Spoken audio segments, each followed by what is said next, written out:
Welcome to AFL Outsiders, brought to you by AFL FanZone.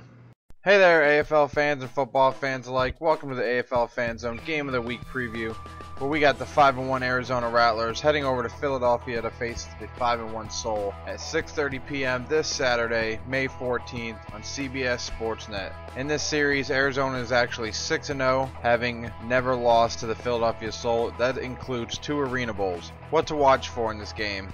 Number 1, Arizona is coming off a loss. Of course, they lost last week in last week's game of the week at Orlando. But since 2011, Arizona is 13-2 coming off a loss. Their last back-to-back loss was in 2014 against the Spokane Shock. Arizona just doesn't lose back-to-back games. Number 2, Arizona is facing some pretty key injuries. They're actually down 4 starters going into this game.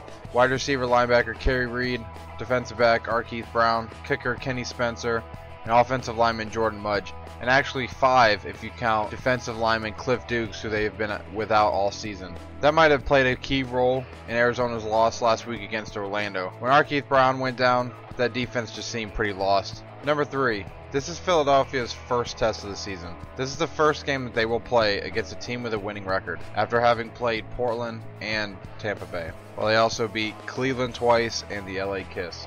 The stats that matter: Number 1, Dan Rattlers has thrown 7 interceptions this year. That is the second worst in the AFL, just behind the LA Kisses' Nathan Stanley. And Arizona's 4th in the league in interceptions. So Dan Rattlers throwing them, Arizona's picking them. Number 2, Philadelphia's success is largely due to their shutdown defense. Philadelphia has intercepted 13 passes this season, which is an average of 2 interceptions a game. On the other side, Davila is 1st in the league, having only thrown 3 interceptions. So this is basically a strength versus strength here. And last but not least, on the stats that matter, the Eastern Time Zone just doesn't seem to be very friendly to Arizona this year. Arizona has surrendered only 26 points a game when playing on the West Coast, but on the East Coast, in the 2 games that they played, one against Jacksonville and then last week against Orlando, they're giving up 73 points a game. So of course, it's a big difference between Orlando and Jacksonville and then some of the teams they played at home. But either way, traveling out east has become a nightmare for Arizona so far this season. And then Philadelphia averages 56 points per game at home. What this game means to both teams: if Arizona wins, they jump to a 6-1 record with only 2 games remaining against teams with winning records. That being this Philadelphia Soul team and another game against Orlando. Both of those games are at home though. Philadelphia would fall to 5-2 and they'd be 2 games below Orlando, while still holding a 2.5 game lead on the Sharks. If Philadelphia wins this game, they jump to 6-1 and only a game and a half away from Orlando. That's assuming Orlando beats Tampa Bay on Friday.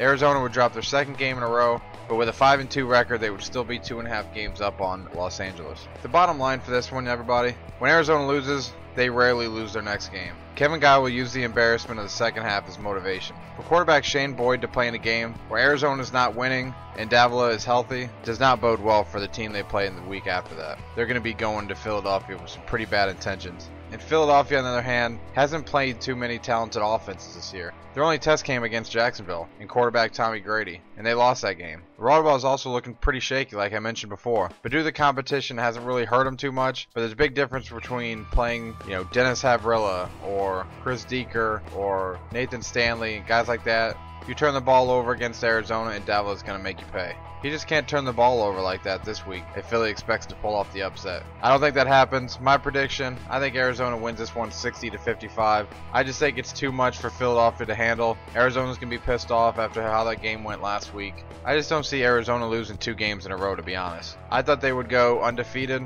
so the fact they even lost 1 game, I don't see them losing 2. I know the guys over there in Arena Fan had picked Philadelphia to win this one in an upset, but I think Arizona gets the job done. Like I said, I think they win 60-55.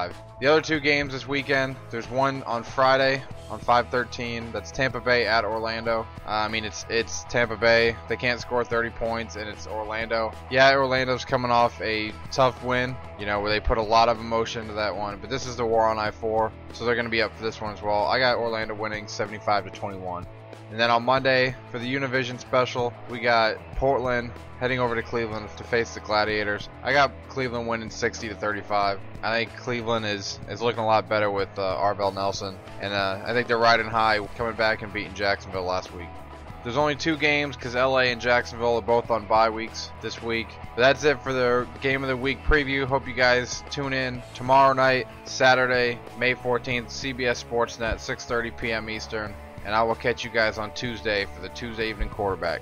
Take care, and I'll see you later.